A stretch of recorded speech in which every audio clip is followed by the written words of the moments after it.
So as we discussed, SMART has many tools that can be used in a variety of learning environments. Let's take a look at the different types of learning styles that occur in the classroom. First, many lessons start in whole group.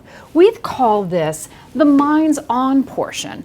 And when this happens, teachers are getting students prepared for the lesson and are often in the front of the room teaching from an interactive display. From there, we go to the action portion of the lesson. During this time, this is where the students are working together to make meaning of the content. Often this is using a combination of tools such as student devices, software, and displays. Last, we come to the consolidation portion of the lesson. This is where the class is pulled back together to review the learning for the day and talk about next steps. During this consolidation portion, teachers and/or students are often using the interactive display in a different way than they used in the Minds-On. So as you can see, there are a variety of tools that can be used throughout the lesson. Knowing this, SMART creates many solutions that can help teachers create a flexible and learning environment to accommodate all these different types of ways of teaching and learning.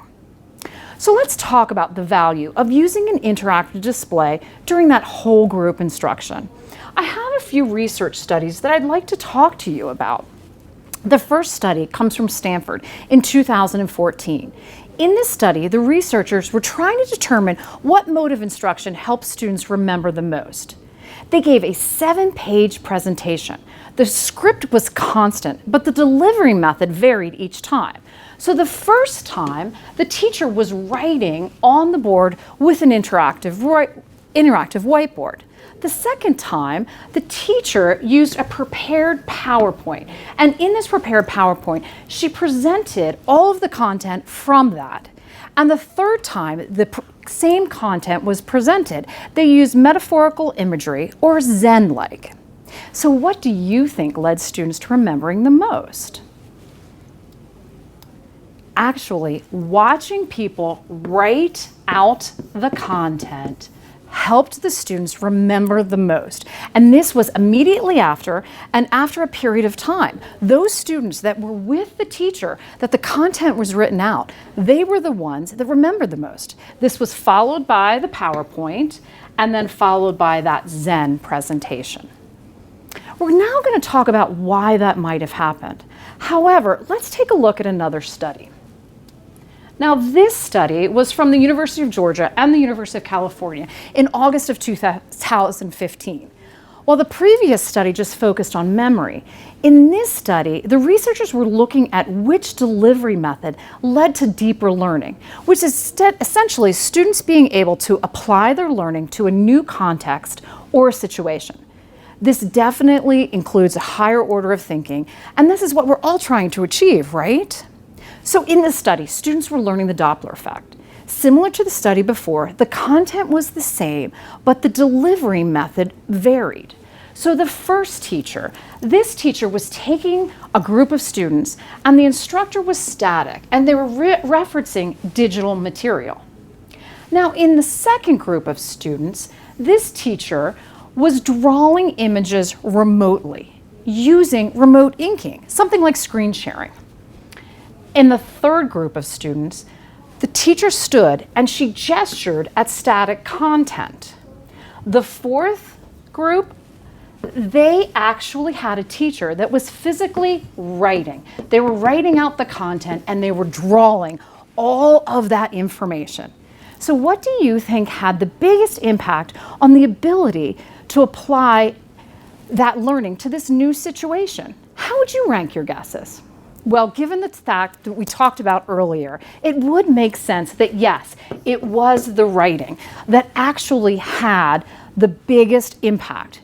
But using that same logic, you might think that the gesturing would have been the second most. But let's take a look at what those results look like. Remote inking had actually zero impact on helping students remember and apply learning to different contexts. The static, once they had static, they did not see any difference in the results. Where they started to see some notable benefits is when the teacher was using gesturing and writing. But what had the greatest gain? The greatest gain to applied learning was when the instructor wrote out the content for the group of students. This means that the students with the lowest knowledge of the Doppler learning effect had the most impact and the greatest impact when the content was actively written out for them. So what you can say from this is watching instructors draw illustrations as they're orally explaining a topic results in a much deeper understanding of the content and overall learning, and allows that student to take that content and apply it to new situation and new contexts. So why do we see these results? Now, with research, you often have more questions than answers. So let's look at a few theories about why researchers got those results. First of all, there's a lot of research on the value of gesturing. Golden Meadow found that gesturing, students were more likely to use the same strategy when the instructor gestured when solving problems on their own. The gesturing encourages students to remember something. Gesturing is especially helpful for ELL students or education students that have special needs who may need additional visual cues to connect what the teacher is saying to the content they are viewing. Often these students can't process the language quickly enough, and they need these extra cues from gesturing. Additionally, students with ADHD or processing disorders often need visual cues to direct their attention to the relevant information. People are also observational learners.